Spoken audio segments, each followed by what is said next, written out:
Guys, I got a 4L60E here and want to go over taking this bell housing off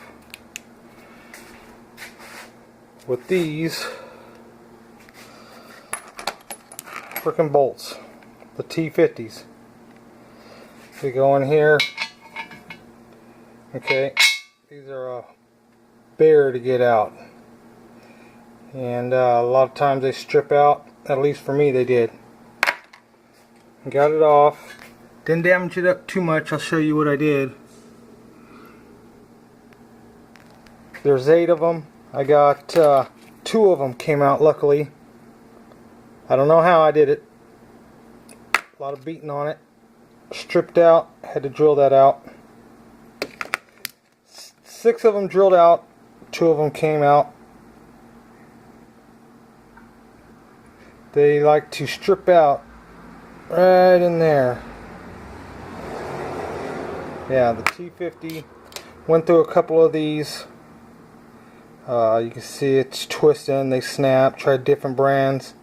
Home Lows, Oshby Gosh, Napas, and O'Reilly's.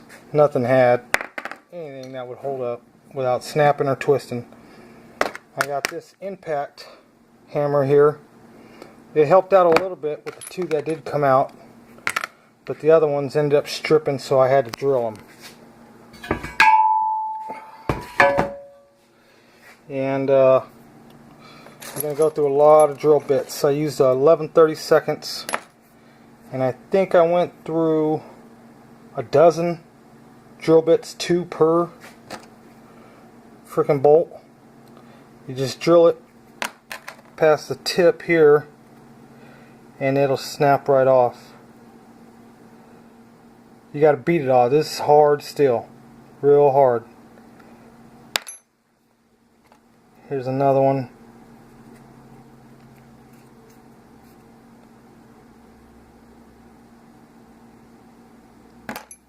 A lot of drill bits, titanium, regular. They didn't make a difference. 11/32. If you want to start off smaller, straight, and then step up, that's a better idea. Don't try anything bigger than 11/32. It's just going to eat it up. And then once you do get them all either drilled out or snapped off, they will just get a wrench, and they will just come right out. They won't be very tight at all.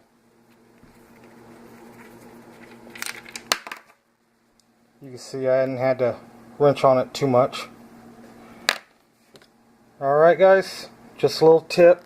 I'm pulling the bell housing cover off 4L60E with the T50 bolts.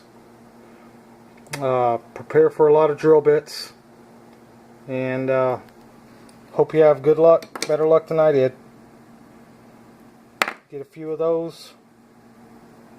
Alright guys, we're going to rebuild this 4L60. I'll have another video on that. We'll do a teardown.